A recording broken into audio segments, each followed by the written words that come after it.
меня в семье тоже есть такая похоронка, что мой дед Куприянов Николай Степанович похоронен в 500 метрах левее от деревни Холм-Березуйский. Вот сейчас там, в этом году, благодаря правительству нашей республики, решением главы, памятники, мемориальные плиты, в которых написаны все имена тех воинов, которые участвовали в этом сражении. Я очень рад, что дорога продолжается. И это дорога памяти. Дорога памяти в будущее нашей земли, нашей республики.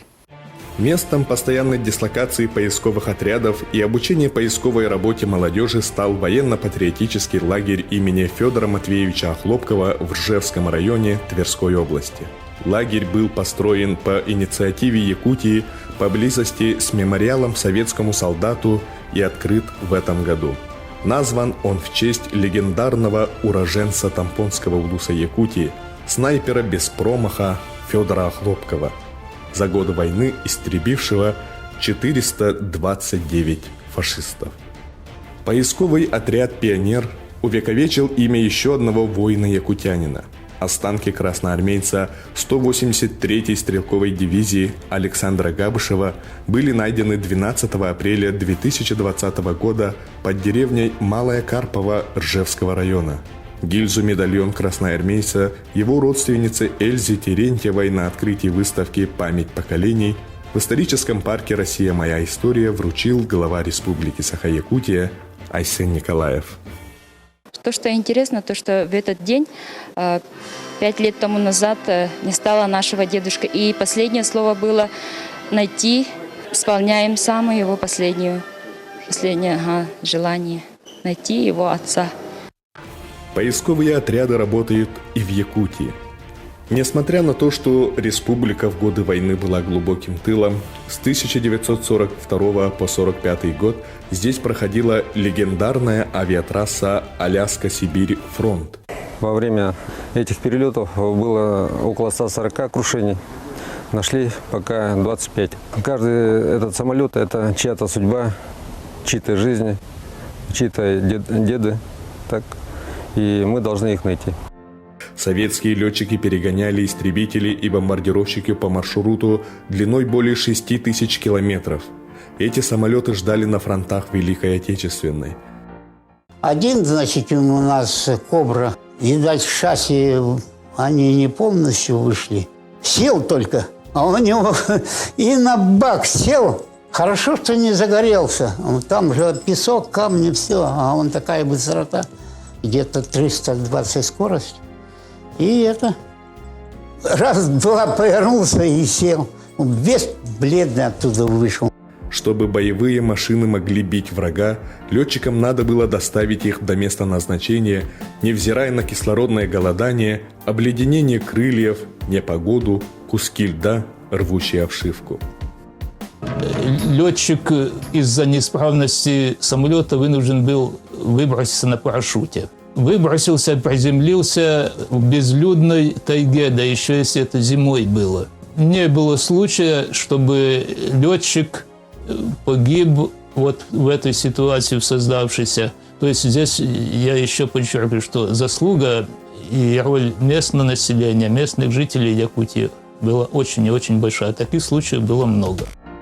Чтобы оценить масштаб и значение подвига, который тогда совершили наши авиаторы в небе Якутии и Чукотки, достаточно назвать всего одну цифру.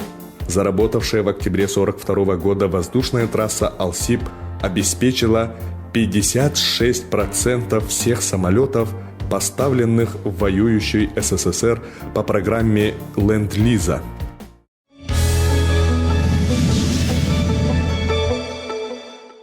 В работе поисковых отрядов активно участвуют подростки и молодежь. И это лишь малая часть масштабной работы по патриотическому воспитанию, развернутой на всех уровнях образования Якутии. В юбилейный год Великой Победы теперь ежедневное исполнение государственного гимна Российской Федерации во всех школах республики стало обязательным. Я сегодня пел вместе с детьми, знаете, такое волнующее чувство. Я видел, как в этих детях просто появляется в глазах чувство гордости за нашу великую страну. Подписал указ о проекте «Мы – будущее России», исходя из того, что мы в школах нашей республики, мы должны воспитывать настоящих патриотов. И, конечно же, мы должны понимать, что сегодня мир меняется, мы должны применять современные технологии, цифровые технологии, мы понимаем, что мы живем уже в цифровом пространстве. Вместе с тем, конечно же, опора должна быть на наши фундаментальные ценности, одной из которых, конечно же, является патриотизм. Наставники стараются сделать так, чтобы история родной страны и ее героев были интересными для подрастающего поколения. Учителя, тренеры, волонтеры, библиотекари и общественники проводят уроки и акции, флешмобы и видеоконкурсы, вокальные, театральные и хореографические постановки на историческо-патриотические темы. В этом году в них участвовало более 50 тысяч учащихся школ, СУЗов и вузов. Благодаря учителям школьники участвовали в акциях «Блокадный хлеб», «Уроки мужества», «75 славных дней», «75 добрых дел 75-й годовщине Победы», «Открытка защитникам Отечества», «Письмо солдату», «Семейные реликвии военных лет» и многих других. Учащиеся создавали летописи лихолетия по воспоминаниям и архивам участников Великой Отечественной войны и людей, чье детство пришлось на годы войны. Оказывали тимуровскую помощь, организовывали концерты и праздники для ветеранов. По всей республике дети рисовали мир, участвуя в конкурсах рисунков «Пусть всегда будет мир» и «Мы – наследники Победы». По инициативе Комитета солдатских матерей Якутии прошел конкурс сочинений «Герои среди нас», на который поступило 112 работ из 15 районов республики. Учащиеся практически всех школ Якутии снимали и монтировали видеоролики с участием ветеранов на конкурс среди детских киностудий и любительских объединений «Живые голоса Победы». Почувствовать себя следопытами школьникам позволяют и конкурсы исследовательских работ. Например, прошедший уже в 9-й раз республиканский конкурс краеведческих работ «Дойдом Отечества», 104 активиста школьных музеев, члены туристско-краеведческих объединений, клубов из 16 улусов республики и 2 городских округов отправили работы на конкурс. Учащиеся представили свои доклады по следующим номинациям: археология, историческая некрополь России, военная история, летопись родного края, литературное краеведение, экологическое краеведение, Великая Отечественная война, родословие и топонимика. По итогам конкурса абсолютным победителем стала Капитонова Яна, ученица Хатасской средней общеобразовательной школы имени Самсоновых, воспитанница кружка «Удивительная Якутия». По итогам 3 лет изучения данной работы в селе Хатасы появилась своя история. Благодаря Яне Капитоновой, 15-летней девочке. Учащиеся собирают воспоминания родственников, односельчан, ветеранов тыла и труда, отыскивая и спасая от забвения имена якутских матерей, чьи сыновья погибли на полях сражений. В республике широко известно имя матери 5 сыновей Февронии Николаевны Малгиной, так и не дождавшейся их с фронта. Для увековечения имен всех матерей, потерявших детей на фронтах Великой Отечественной войны, проводится республиканский конкурс «Святые Матери Победы» на лучшую поисковую экспедицию школьников республики. В этом году в нем участвовали 134 учащихся из 8 улусов республики. Инициатива конкурса принадлежит Якутскому региональному отделению Всероссийского общественного движения «Матери России». По итогам многолетней работы учащихся удалось найти имена 243 матерей. Этот конкурс, он позволяет нашим юным поисковикам, детям изучать родословную. Сначала они изучают историю солдата, потом их родителей, матерей, отцов, братьев и сестер. И отсюда начинается их родословная. От того, что они узнали дальше, я надеюсь, что у них зародится желание искать еще что-то новое и новое. Не только в родословной, не только в истории Отечественной войны, но и в истории родного края. Одним из самых увлекательных форматов патриотического воспитания остаются традиционные военно-спортивные игры, наследники Зорницы, которые дают почувствовать себя настоящими защитниками Отечества, как, например, не в первый раз проведенная республиканская военно-спортивная игра «Снежный барс». Также школьники приняли участие в открытом турнире по пулевой стрельбе «Уолагатына» и во всероссийской военно-спортивной игре «Победа», проверив свои знания основ военной службы, истории и военно-прикладных навыков.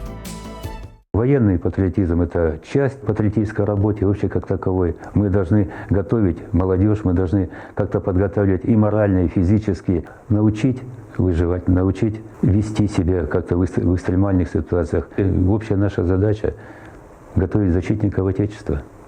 Передача ценностей поколения победителей современной молодежи и детям, преемственность любви к Отечеству наиболее наглядно выражается в застывшей скорби, мемориальных обелисках и памятниках. В Якутии насчитывается 15 воинских захоронений.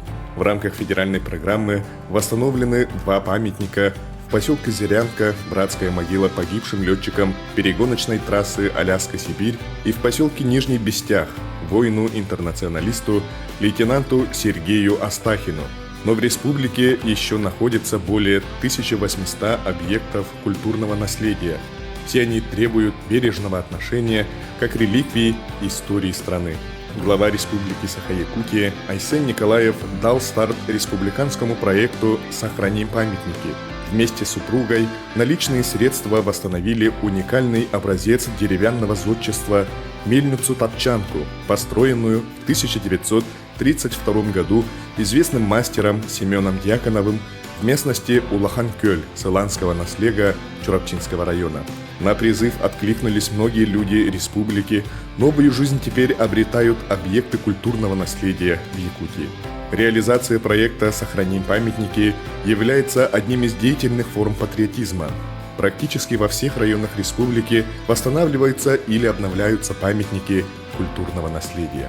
Все это делается на общественных началах. Особенно можно выделить жителей Намского, Среднеколымского, Чурапчинского, Нюрбинского улусов.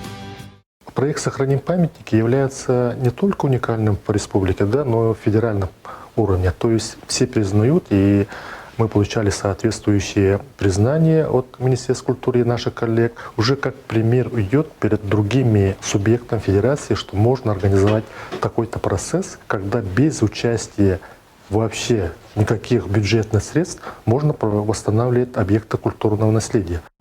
В Татинском улусе в августе состоялась презентация отреставрированного объекта культурного наследия «Восьмигранная якутская юрта» 1867 года, который расположен на территории Черкёвского историко-мемориального музея «Якутская политическая ссылка». Реставрационные работы проведены с помощью собранных средств сотрудниками Управления Федеральной налоговой службы по Республике Саха-Якутия. Мы хотели все-таки оставить какой-то след, хороший след, что все-таки налоговики – это те люди, которые любят все и поддерживают и культуру. И мы готовы и счастливы, что мы стали участниками вот этой прекрасной акции «Сохраним памятники» в Республике Саха-Якутия. В этом году особое внимание уделено памятникам, посвященным Великой Отечественной войне. В республике реализуется проект «Верни герою имя» по установлению имен погибших защитников Отечества и уходу за захоронениями и обелисками участников Великой Отечественной войны. Так, в Усть-Майском улусе Якутская кадетская школа-интернат, региональное отделение Всероссийского детско-юношеского военно-патриотического движения «Юнармия» совместно с администрацией Эмисского наслега Амгинского улуса построили новый сквер Компусаллаттара. На монумент рядом занесены имена 58 воинов и 18 участников пеших грузоперевозок в годы войны по маршруту Амга, Аллах-Юнь, Эльдикан, Иныкчан. Я считаю своим долгом восстановить память ветеранам войны и тыла наших защитников Родины. А в поселке Нижний Бестях Мегино-Кангаласского района энтузиасты изготовили и установили на площади Победы поселка железную копию знаменитого танка Т-34. как вот легендарный танк Второй мировой войны, самый многочисленный, самый легендарный танк, например. Ну так и получилось, что у нас танк-то нормально получилось, я так думаю. Ну, дань своим дедам, тому поколению, которое нас вот, привела к победе. Сразу 2 памятника якутским снайперам появились в этом году в столице республики. Ведь бойцы из Якутии в Великой Отечественной особенно отличались как меткие стрелки. Нагрудным знаком «Снайпер» рабоче-крестьянской Красной Армии были награждены около 100 воинов-якутян.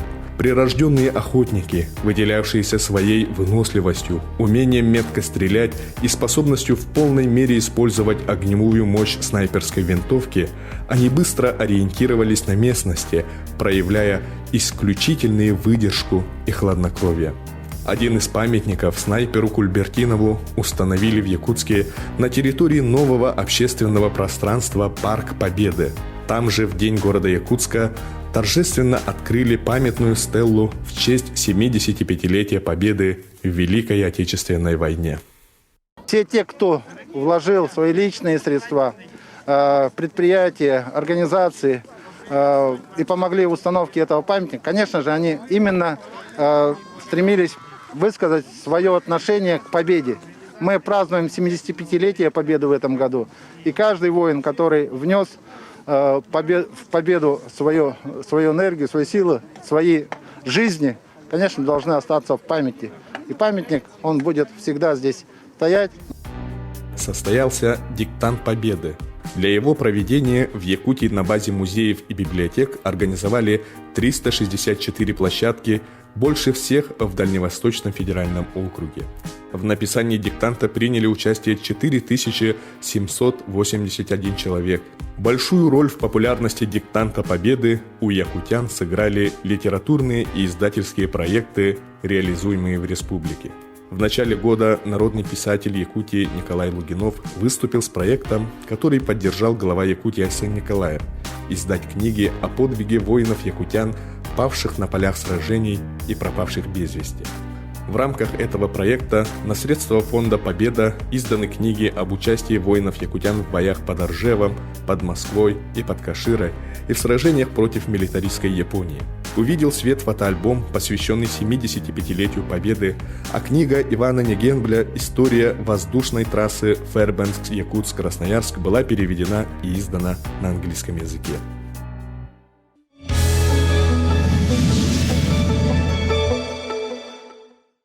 Различные ограничения, связанные с противодействием распространению новой коронавирусной инфекции, наложили свой отпечаток и на торжественные мероприятия в связи с 75-летием Великой Победы.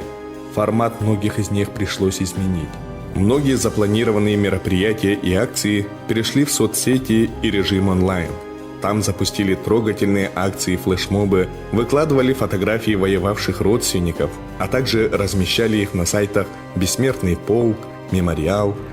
Даже региональный фестиваль самодеятельного художественного творчества «Победы. Праздничный салют» прошел в социальных сетях. Ресурсный центр «Победа» провел республиканский конкурс в рамках Всероссийского творческого конкурса «Это Великая Победа.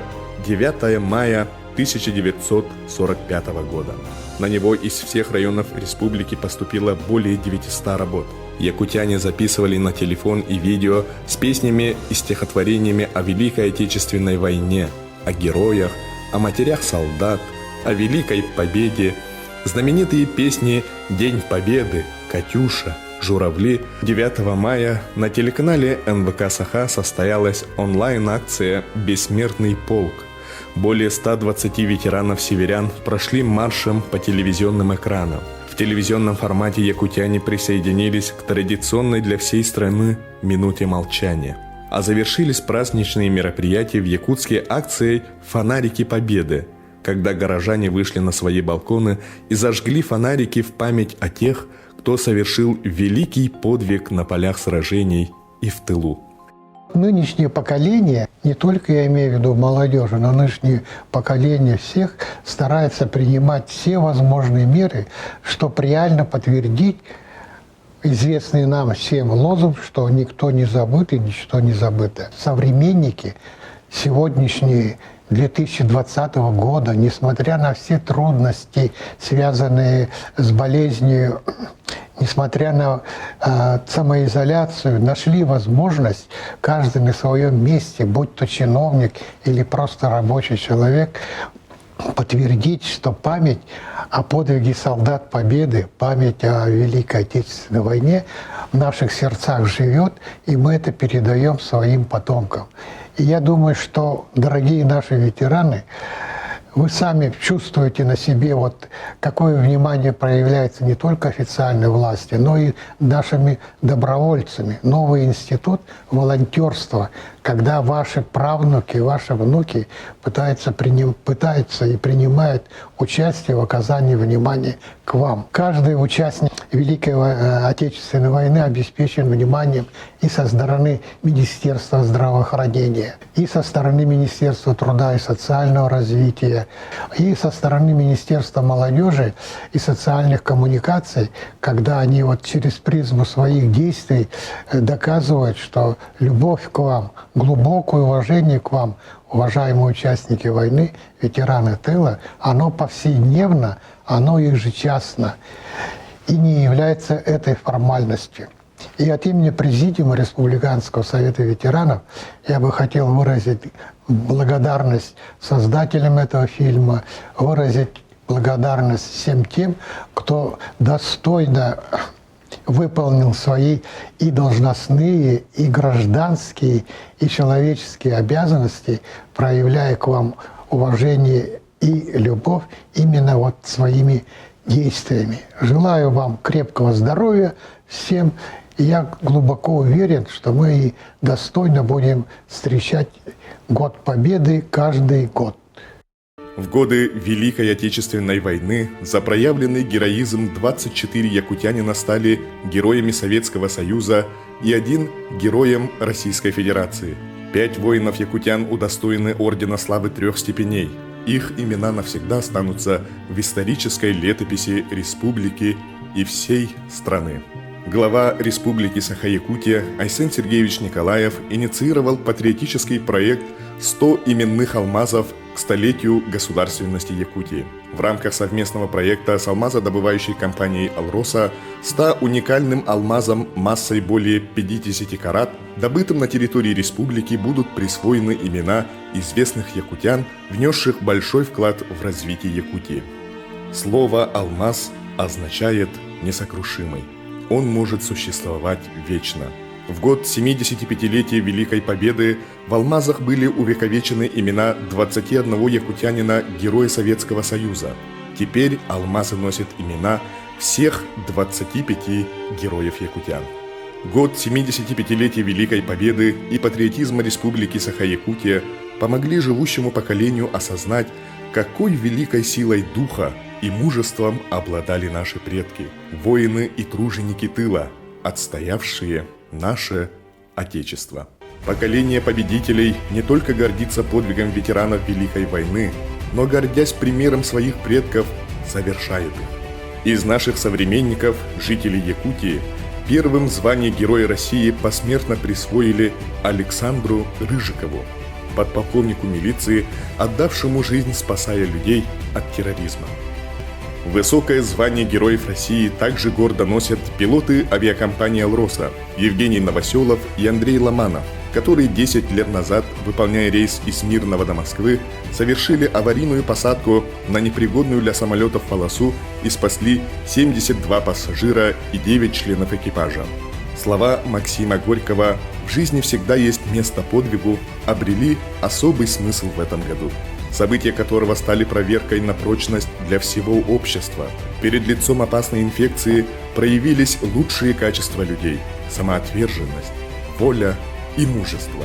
С первых дней пандемии на переднем крае борьбы за жизнь и здоровье якутян находятся наши медики, верные своему профессиональному долгу. Свыше 8 тысяч медицинских работников лечат жителей республики от коронавируса, спасают их, не видя семей, находясь в постоянном напряжении всех своих сил. Ярко проявилась взаимная помощь и ответственность якутян. По всей республике развернулось волонтерское движение. С первых дней пандемии и по сей день более 3000 волонтеров Якутии пришли на помощь пожилым людям, инвалидам, всем, кто нуждается в поддержке и сочувствии. Ветераны Великой Отечественной войны могут гордиться поколением победителей.